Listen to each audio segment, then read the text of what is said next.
지난주 월요일부터 수요일까지 기도원에 다녀왔습니다. 9월달을 기도의 달로 정하고요. 성도들과 함께 열심히 기도하고 있습니다. 제가 영적으로 충만해야, 제가 더 많이 기도하고 선한 영을 끼쳐야 그것이 교회에 더 은혜로 확산될 것 같아서 더 기도하기 위하여 다녀오게 되었습니다. 기도원에 있는 동안에 성전에 자주 올라가서 기도를 드렸습니다.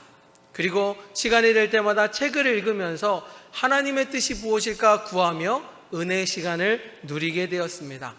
또 뿐만 아니라 여러 목사님의 설교 동영상을 보면서 저의 부족한 점을 깨닫고 또 많은 것을 배우고 제가 더 훌륭한 목회자가 되고자 노력하는 계기를 마련하게 되었습니다. 자, 그렇게 설교를 듣는 와중에 한 분의 설교가 제 마음에 와닿았습니다. 분당 우리 교회 이찬수 목사님의 설교 내용 가운데 이런 얘기를 하십니다. 설교 시간에 조망 효과가 무엇인지 아십니까? 라고 물어봅니다. 조망 효과, 우리가 들어보지 않았습니까? 우주 비행사가요, 지구로부터 멀리 떨어져서 저 달이나 화성에서 지구를 바라보면 우리 지구가 얼마나 자그맣게 보입니까? 구슬처럼 작게 보일 것입니다. 우주 비행사가요, 이 세상에 사는 동안 아웅다웅 복잡하게 이렇게 살다가 저 멀리 갔더니 그렇게 지구가 조그맣고 작은 것을 보면서 심정의 변화가 오는 것을 조망효과라고 말하는 것입니다. 우리가 이 땅에 살다 보면 미국이 대단하다, 중국이 10억 명이다, 인도 땅이 되게 크다 라고 말하지만 저 멀리서 바라보면 다 그냥 그런 모습 가운데 우리가 싸우고 분열하고 다툴 이유가 하나도 없다라는 것을 깨닫는 것이 조망효과라는 것입니다. 이와 마찬가지로요, 예수님을 믿는 우리도요, 영적인 조망효과가 필요하다라는 것입니다. 지금 상황 가운데 어려움이 있습니까? 그리고 힘든 가운데 있습니까? 불평하고 그리고 쓰러지는 것이 아니라 저 멀리서 우리의 모습을 다시 한번 바라보면서 지금까지 인도하신 하나님의 은혜를 생각하고 깨달아야 된다라는 것입니다. 저도요, 그 말씀을 들으면서 깨달았습니다. 저도 사실은 기도원에 간 것이 정말로 기도하는 것도 있지만 제 기도 제목, 또 교회를 위한 기도 제목이 빨리 응답되지 않아서 답답한 마음으로 올라갔습니다. 하나님 앞에 좀 따지려고 찾아갔습니다. 그런데 우리 주님께서 이 말씀을 통하여 저의 마음을 바꿔주셨고, 그리고 감사하는 마음, 행복한 마음으로 바꿔주시고 은혜 받고 돌아오게 되었습니다.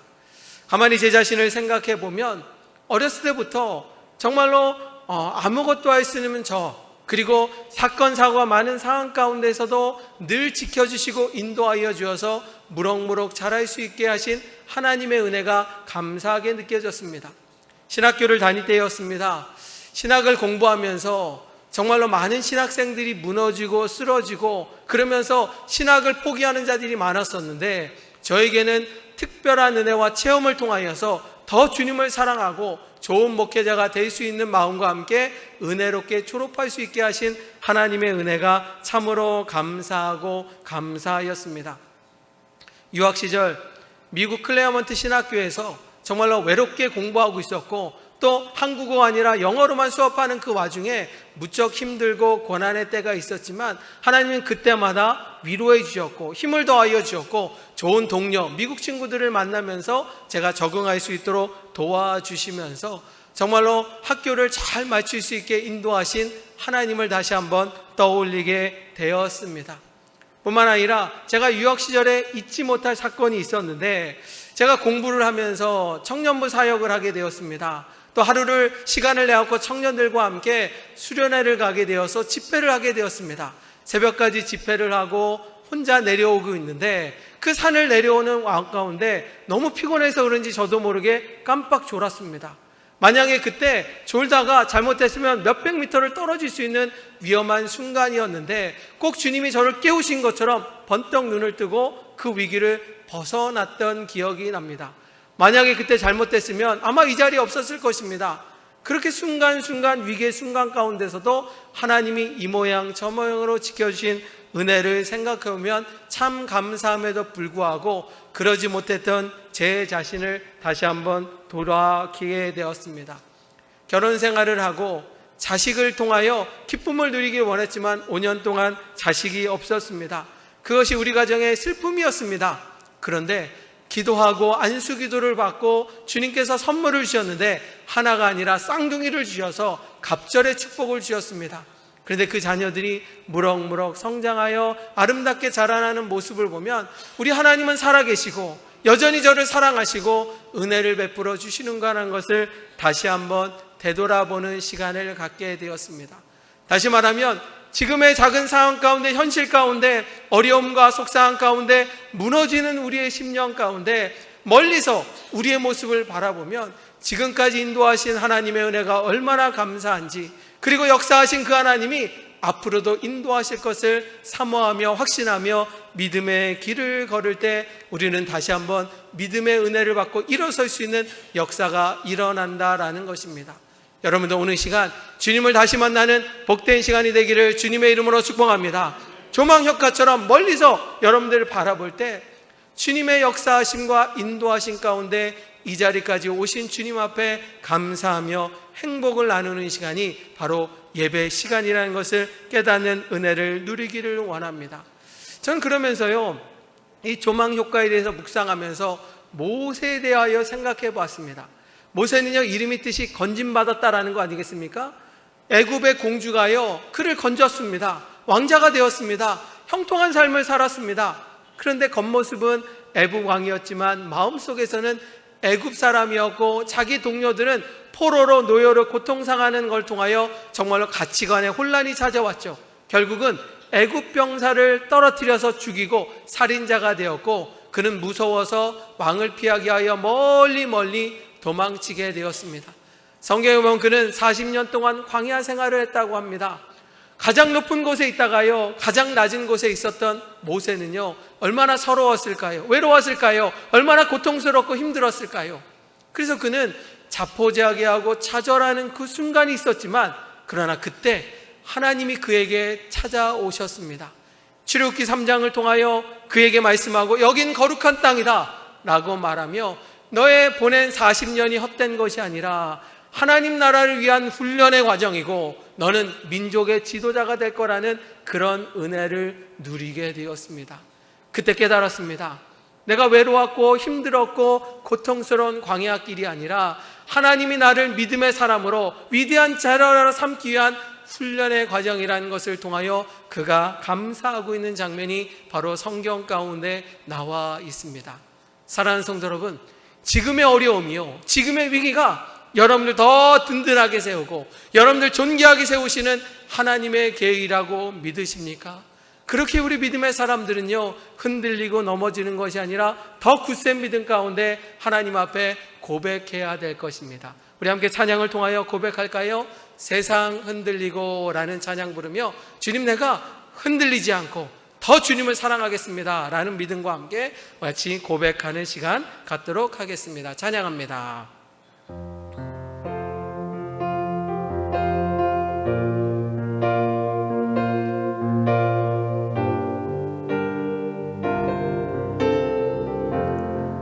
세상 흔들리고 세상 흔들리고 사람들은 변하여도 나는 주를 섬기리. 주님의 사랑은 영원히 변하지 않네. 나는 주를 한 번 더 할까요? 세상 흔들리고 세상 흔들리고 사람들은 변하여도 나는 주를 섬기니. 주님의 사랑은 영원히 변하지 않네. 나는 주를 우리 믿음으로 고백할까요? 오직 믿음으로, 오직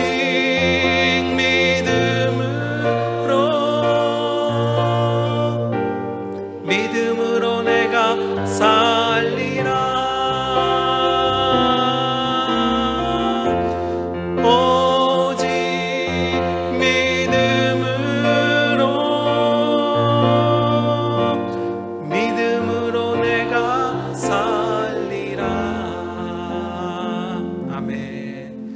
세상을 바라보면요, 흔들릴 수밖에 없습니다.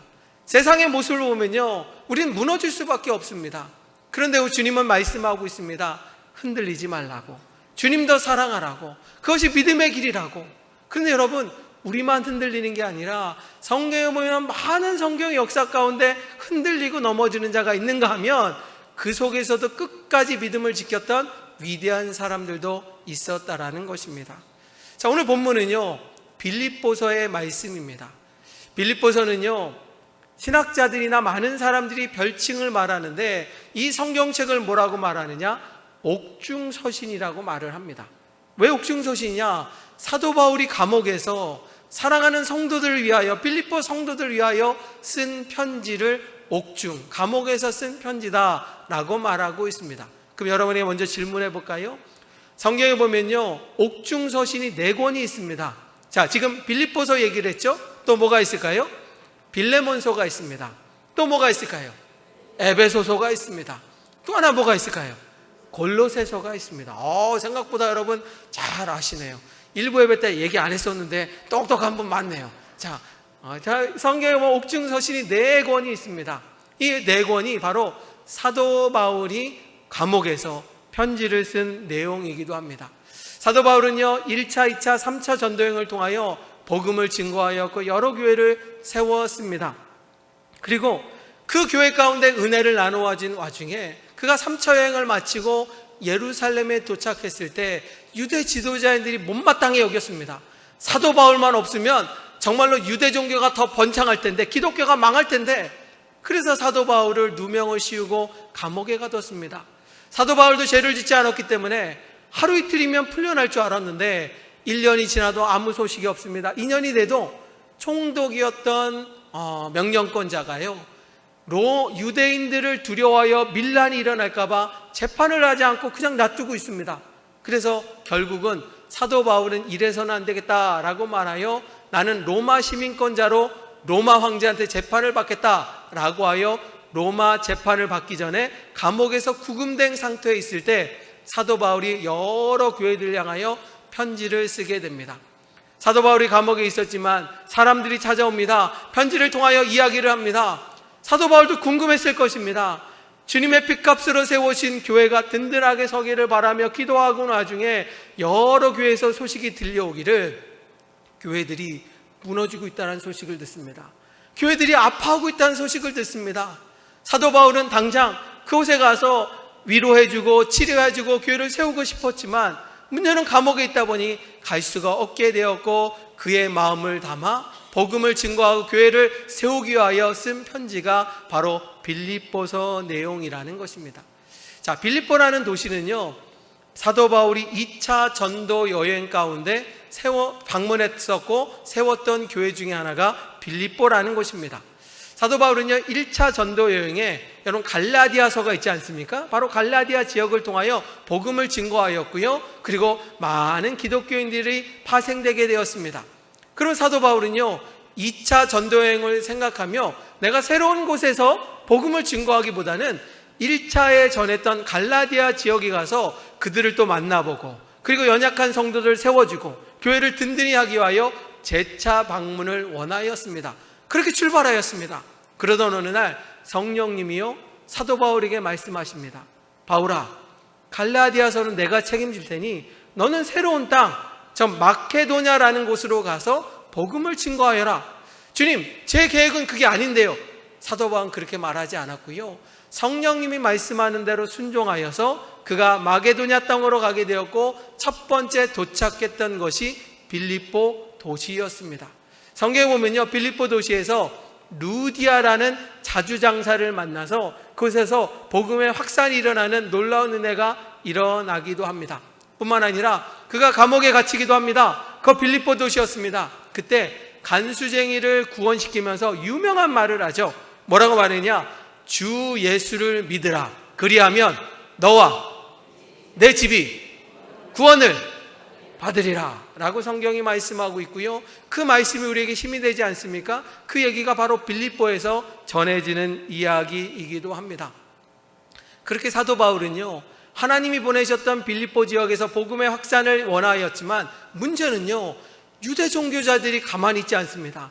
우상 숭배자들이요, 사도 바울을 괴롭히기 시작합니다. 결국 폭동이 일어나서 사도 바울은 더 이상 머무르지 못하고 멀리 다른 곳으로 이동하고 있는 이야기가 성경 가운데 계속해서 나오고 있습니다.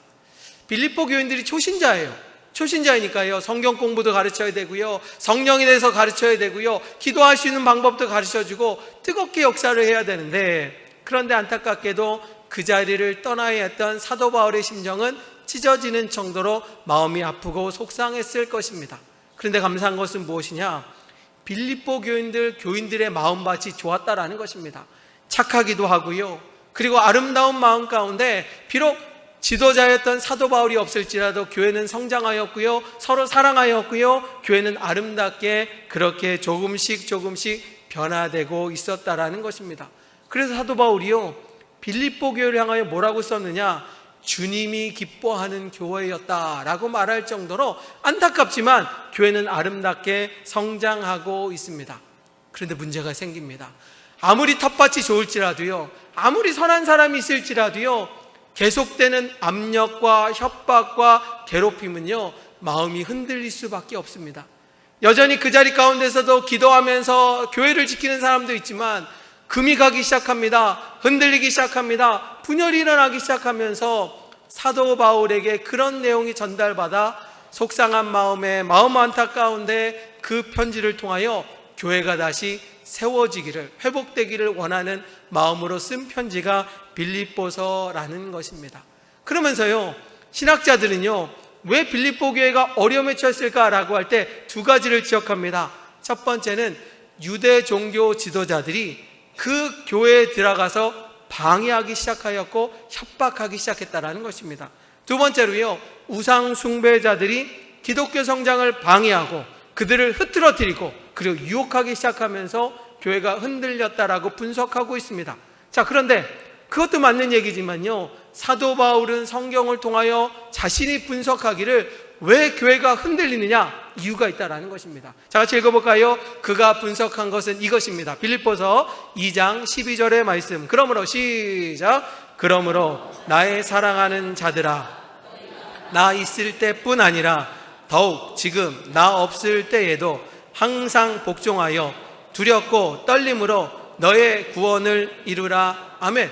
사도 바울이 분석한 것은 외부적인 압력도 중요하지만 내부적인 어려움이 찾아왔다라는 것입니다.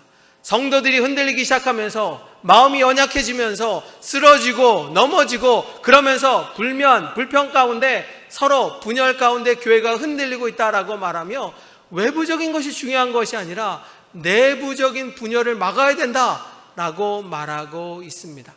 저는 그 말에 동의를 합니다. 왜냐? 교회라는 것은요, 종교라는 것은요, 외부적인 협박이 찾아오면 내부가 더 결속되고요, 더 기도하는 게 맞아요. 그렇게 한국교회가 핍박과 환난 가운데 여기까지 왔습니다. 자, 그런데 문제는 왜 한국교회가 요즘 침체되느냐, 왜 어려움이 오느냐? 외부적인 압력이 아닙니다. 내부적인 안에서 우리의 믿음이 연약해지고 우리의 믿음이 정말 예전 같지 않고 그리고 서로 신뢰하지 않고 그런 가운데 점점 어려움을 당하는 것처럼 빌립보 교회의 문제는 외부적인 압력이 아니라 그 외부적인 압력을 하여 내부의 분열과 다툼과 어려움이 그들을 괴롭히고 있다라고 분석하고 있습니다. 그래서 사도 바울이 뭐라고 말하느냐? 조망효과 얘기했잖아요. 지금 어려운 상황 가운데 요것만 보면서 믿음이 연약해지고 서로 다투지 말고 멀리서 바라보라는 겁니다. 빌립보 교회가 세워질 때, 예배가 시작될 때 뜨겁게 기도하고 하나님을 찬양하고 역사가 일어나고 은혜가 일어났다는 그것을 바라보라라고 말하고 있습니다. 우리 교회도요, 49년이 되었습니다. 49년을 되는 동안 여러 가지 어려움도 있었지만 여기까지 있었던 것은 하나님이 순간순간 수많은 기적과 수많은 은혜를 주신 은혜 아니겠습니까? 그 은혜로 여기까지 왔다고 저는 확신할 수 있습니다. 어느 교회도 마찬가지입니다. 빌립보 교회도 힘들었지만 어려웠지만 교회가 세워질 수 있었던 이유는 순간순간 기도할 때마다 응답이 왔고 기적이 일어나고 하나님의 사랑이 임했는데 그걸 잊지 말고 다시 한번 그 은혜를 사모하며 교회가 든든하게 세워야 된다라고 말씀하고 있습니다. 그러면서 사도 바울이요, 정말 이 교회 해결책처럼 하는 얘기가 4장 11절입니다. 우리 같이 한번 읽어볼까요? 빌립보서 4장 11절. 교회는 이렇게 돼야 된다라고 말하고 있습니다. 시작. 내가 궁핍함으로 말하는 것이 아니니라. 형편에든지 나는 자족하기를 배웠노니. 아멘. 사도 바울이 고백하고 있습니다. 나는 어떤 환경 가운데서도 만족하고 기뻐할 수 있는 은혜를 누린다라고 말하고 있습니다. 제가 전에도 말씀드렸습니다. 사도 바울은요, 부잣집 아들이었습니다. 여러분들이 상상하는 이상으로 부자였습니다. 그래서요, 사도 바울은 자기 집을 말할 때 대리석으로 깔려있는 집이라고 말하는 성 같은 곳이었습니다. 아버지가 돈이 얼마나 많았는지요, 태어나자마자 돈을 주고 로마 시민권을 샀다라고 말하고 있습니다. 우리가 미국 비난하고 막 그래도요, 미국 시민권 달라고 하지 않습니까? 왜? 미국 시민권 따면 혜택이 많기 때문에 그런 얘기를 많이 합니다. 그런데 2000년 전에 로마 시민권을 갖고 있는 것은 특권이었습니다. 대단한 혜택이었습니다. 로마 시민권자는 사용도 없습니다. 왜? 로마 황제가 다 그렇게 만들었으니까. 그럴 정도로 대단한 권력을 갖고 있었던 사도 바울이지만 그는 모든 것을 포기했습니다. 명예도, 돈도, 그리고 모든 권세도 다 내려놨습니다. 예수님 때문에 내려놓고요, 평범한 삶이 아니라 거지 같은 삶을 살았습니다. 나그네 같은 삶을 살았습니다. 몰배를 맞기도 하고요, 그리고 정말로 조롱을 당하기도 하고 수도 없는 고통을 당하고, 여러분 그때 기억나십니까? 정말로 기절하여서요 무덤가에 버려졌습니다. 이 사람 죽었다고. 그런데 다시 일어나갖고 복음을 전했던 사람이 사도 바울이었습니다. 그가 하나님 앞에 하소연할 게 얼마나 많습니까? 내가 목숨을 갖고 했는데 하나님 이거밖에 안 해주십니까? 왜 이렇게 만듭니까? 그런데 그는 그렇게 말하지 않았습니다. 나는 자족하며 만족하며 감사할 수 있는 것은 무엇이냐? 사도 바울은요, 눈에 보이는 축복이 중요한 것이 아니라 하나님이 나를 택하여 주었다는 것에 감사하는 마음이 있었다라는 것입니다. 왜 우리가 불평합니까? 왜 우리가 불만합니까? 지금 가진 것이 없어서, 남들보다 적어서, 기도했는데 응답이 없어서 우리가 그렇게 불만하지 않습니까? 그런데 정말 믿음의 사람이라면요, 어떤 은혜를 누려야 되느냐? 내가 부족하지만, 내가 연약하지만 나같이 부족하고 연약한 자에게 하나님이 은혜를 베풀어 주셨고, 하나님 나를 택하여 주었다는 것에 감사할 수 있는 믿음이 있다는 것이 바로 행복이요 은혜라고 성경은 말씀하고 있습니다. 그러면서 계속해서 사도 바울은 고백합니다. 자, 같이 읽어볼까요? 빌립보서 4장 12절의 말씀입니다. 나는 시작. 나는 비천에 처할 줄도 알고 모든 일 곧 배부름과 배고픔과 풍부와 궁핍에도 처할 줄 아는 일체의 비결을 배웠노라. 아멘. 지금 내가 감옥에 있을지라도, 내가 지금 어렵고 힘든 상황에 있을지라도 나는 불평불만이 아니라 감사하는 마음으로 일을 감당한다라는 것입니다. 제가 한번 여러분에게 물어볼까요? 빌립보 교회에 있는 성도들이 더 힘들까요? 아니면 감옥에 있는 사도 바울이 더 힘들까요? 감옥에 있는 사람이 더 힘들지 않을까요? 여러분 지금도 감옥에 있으면 얼마나 힘들고 어려울 텐데 2000년 전에 감옥이 제대로 뭐가 되어 있겠습니까? 그냥 돌바닥에 누워서 자야 되고요, 이불이 있겠습니까? 정말 벌레도 있고 얼마나 지저분하겠습니까? 그런데도요, 사도 바울은 힘듭니다. 못해 먹겠습니다 말한 것이 아니라 하나님의 은혜가 족하도다 라고 말하며 자족하다라고 말하고 있습니다. 왜 그러냐? 사도 바울은 우리의 생각과 달랐기 때문입니다. 그는 버러지 같은 자신, 그리고 정말로 하나님 앞에 죄를 지었던 자신을 자녀 삼아 주셔서 하나님의 은혜로 사명 감당할 수 있도록 인도하신 하나님의 은혜가 너무나 감사하고 만족하기에 그는 어려운 상황 가운데서도 행복하다라고 말할 수 있는 것입니다. 제가 목회를 해보니까요, 수천 번 수만 번 들어도요 복음을 믿지 않는 사람도 있어요. 그런데 한두 번을 들어도 은혜를 받는 성도가 있어요. 여러분 이 자리에 있는 것은요 은혜 받았기 때문에 이 자리에 있는 것입니다. 왜? 오늘 같은 날 늦잠 잘 수도 있고요, 놀러 갈 수도 있고요, 하고 싶은 거 얼마나 많아요. 그런데 내가 다 절제하고 이 자리에 온 것은 내 안에 은혜가 있기 때문에 이 자리에 있는 것 아니겠습니까? 그런데 그 은혜가요 내게 족하고요 감사할 수 있는 사람은요 이 자리에서 행복할 수 있다는 것은 여러분이 기억해야 될 줄 분명히 믿습니다. 다시 말하면 내가 세상의 어떤 즐거움, 세상의 명예 때문에 감사하는 것이 아니라 나같이 죄인이고 부족한 나를 은혜 삼아주시고 하나님의 자녀 삼아주신 그 은혜 행복할 줄 알다면요, 그것이 진정한 행복이라는 것입니다. 우리 교회에서뿐만 아니라요, 한국 교회에서 많이 부르는 복음성가들이 있습니다. 제가 이 찬양을 한번 불러볼 테니까 제목을 한번 맞춰보시겠습니까? 내가 누려왔던 모든 것들이, 내가 지나왔던 모든 시간이, 내가 걸어왔던 모든 순간이, 여기까지만 부를게요. 그 다음에 제목이 나오거든요. 자, 이 찬양의 제목이 뭔지 아십니까? 은혜라는 찬양입니다. 우리 교회도 참 많이 불렀죠? 또 한번 불러볼까요? 무명이어도 공허하지 않는 것은 예수 안에 난 만족함이라. 이 찬양도 우리 교회에서 많이 불렀습니다. 제목이 뭔지 아십니까? 충만이라는 찬양입니다. 충만이라는 찬양. 이 두 곡은 좀 제목을 잘 모르는데 요거는 아실 것 같아요. 힌트 드리면 행복이에요, 행복. 자, 알겠습니다. 화려하지 않아도 정결하게 사는 삶, 가진 것이 적어도 감사하며 사는 삶. 자, 이 제목이 뭐라고요? 행복이라고 말씀드렸습니다. 제가 이 세 곡을 불렀던 이유는요, 이 세 노래를 작사 작곡한 분이 똑같은 분이에요. 저도 사실 이번에 설교를 준비하면서 알게 되었는데, 제가 즐겨하고 좋아하는 이 찬양들이 한 분이 작사 작곡했다라는 것을 알게 되었고요, 그분의 간증을 통하여 다시 한번 도전을 받았습니다. 은혜, 충만, 행복, 그 외에도 수많은 복을 작사 작곡했던 손경민 목사님의 간증을 듣게 되었습니다.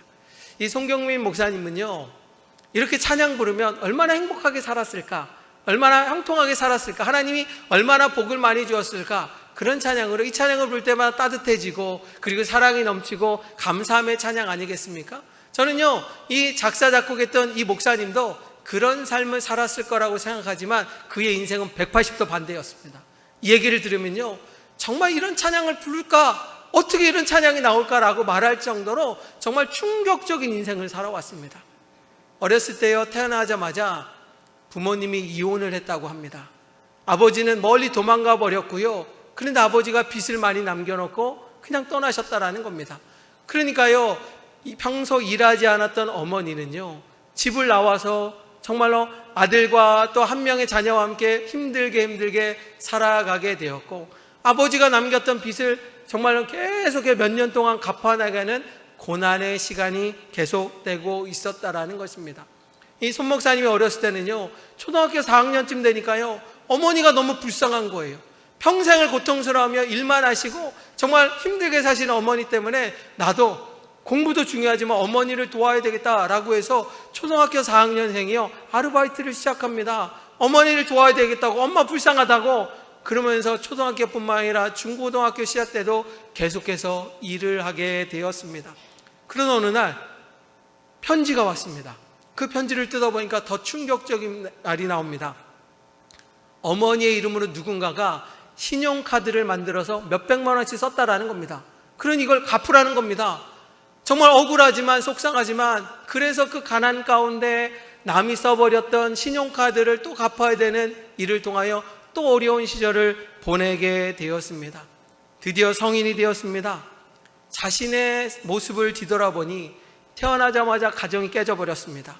가난이란 고통 가운데 수도 없는 어려움을 겪었고, 모진 고통과 함께 집에서 쫓겨나는 그런 아픔의 시간을 보냈습니다. 그렇게 노력했지만 또 어려움이 찾아왔습니다. 자신이 잘못하지도 않았는데 남을 위하여 돈을 갚아야 되는 끔찍한 일도 일어났고, 자신이 생각할 때 행복할 조건이 하나도 없는 자신 가운데 원망하고 불평해야 될 자신의 삶 가운데 가만히 뒤돌아보면 원망이 아니라 행복하다라는 마음이 들었다라는 것입니다. 이상한 마음이 들었다는 겁니다. 전혀 행복한 조건이 없는데 왜 행복할까라고 생각해 보니 그것은 바로 어머니의 사랑 덕분이었습니다. 어머니가요, 자신이 태어날 때부터 지금까지 한 번도 불평한 적이 없고요, 그리고 늘 얘기했던 것이 무엇이냐, 나는 이렇게 어려운 삶을 살고 있지만 너는 반드시 축복을 받으려고, 너는 존귀할 거다라는 그런 믿음을 늘 심어주었기 때문에 그 고통의 순간을 지날 수 있었다라는 것입니다. 그가 또 깨달은 것은 무엇입니까? 어머니가 힘들수록 어려울수록 교회에 가서 기도하셨다라는 것입니다. 그리고 교회에 가서 기도하고 오시면 어머니 얼굴이 밝아졌다라는 것입니다. 그러면서 어렸을 때부터 깨달은 것은 무엇이냐? 하나님이 은혜가 깨어들으면 마음속에 평안을 주시다는 것을 어렸을 때 깨달으면서 본인 마음 가운데도 하나님을 더 두려워하고 사랑하는 마음이 있었다라는 것입니다. 그러나 어느 날 성경을 읽으면서 위로하고 깨닫는 은혜가 임하였는데 그 말씀은 신명기 말씀입니다. 자, 같이 읽어볼까요? 신명기 33장 29절의 말씀 같이 읽겠습니다. 시작. 이스라엘이여 행복한 사람이로다. 여호와의 구원을 너같이 얻은 백성이 누구냐? 그는 너를 돕는 방패시오 내 영광의 칼이로다. 내 대적이 내게 복종하리니 내가 그들의 높은 곳을 밟으리로다. 아멘. 어렸을 때는 이 성경 구절을 보면 행복한 사람이구나, 하나님이 행복하게 해주는구나, 그 정도로 알게 됐는데 신학교를 다녔잖아요. 성경을 연구하다 보니까 이 말씀은요, 도대체 행복이라고 말할 수 없는 구절이라는 것입니다. 무슨 얘기냐? 하나님께서 이스라엘 백성들 향하여 너희들은 행복한다 라고 말씀하셨는데 그 조건이 가나안 땅 안에 평안한 것이 아니라 광야 생활을 통하여 고통받고 있을 때 하나님이 말씀하셨다라는 것입니다. 여러분 생각해 보세요. 가정 있고요, 집 있다는 것이 얼마나 행복합니까? 그런데 나가면 무슨 고생이에요? 알긴 잘하시네. 얼마나 힘들면 그냥 고생이 아니라 그건 고생이래잖아요. 그만큼 힘들다는 것입니다. 그런데 광야 생활이 40년 동안 밖에서 힘들고 어렵게 살아가는 일이라는 것입니다. 주님이 만나와 메추라기 주신다 그래도요, 늘 똑같은 고기 먹으면 지겹잖아요. 그리고 행복하겠습니까? 만족할 수 있겠습니까? 사실은요, 광야 생활이 그들에겐 고통이고요, 괴로움이고요, 밤마다 벌레들이 찾아오죠, 무섭죠, 정말 고통스러운 나라의 연속이었습니다. 그런데 그들을 향하여 주님이 말씀하십니다. 너희들 행복하지 않느냐? 광야의 생활이 얼마나 복되냐? 그럴 때 아마 사람들이 반문하는 사람도 있지만 그 은혜를 깨닫던 사람은 이렇게 말할 것입니다. 그렇습니다. 광야의 생활은 힘들고 어렵고 고통의 순간이지만 그러나 하나님이 계시기에 나는 만족합니다. 하나님이 이 세상뿐만 아니라 영원한 아름다운 천국을 약속하였사오니 나는 만족합니다. 만족합니다. 그런 고백의 사람들도 있었다라는 것입니다. 바로 성경의 말씀을 통하여 이 목사님이 깨달은 겁니다. 그렇지, 나는 가난하고 나는 속상하고 내 형편은 여전히 부족하고 힘들지만 그러나 하나님이 나를 택하여 하나님의 자녀 삼아주시고 무엇보다도 내가 영원한 천국의 백성 될 수 있도록 나를 택하여 주신 것이 얼마나 행복이고 감사하느냐. 그 찬양이 바로 행복이란 찬양, 은혜라는 찬양, 그리고 정말 충만이라는 찬양에 다 그대로 담겨져 있다라는 것입니다. 사랑하는 성도 여러분, 여러분들은 행복하십니까? 여러분들은 오늘도 정말로 여러 가지 어려운 가운데 불만과 속상한 가운데 무너질 것입니까? 성경은 그렇게 말하지 않습니다.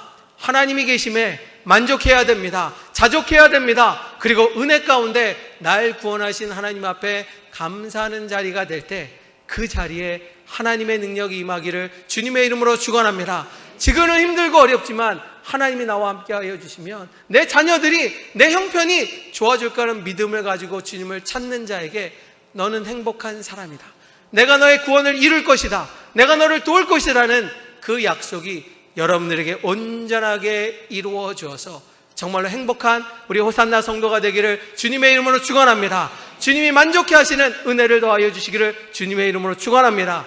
그런 은혜를 누리기 전에 내가 먼저 주님 앞에 주님 사랑합니다, 주님 감사합니다, 주님 만족합니다, 주님의 은혜에 감사하는 우리 호산나 모든 성도가 되기를 주님의 이름으로 축원합니다.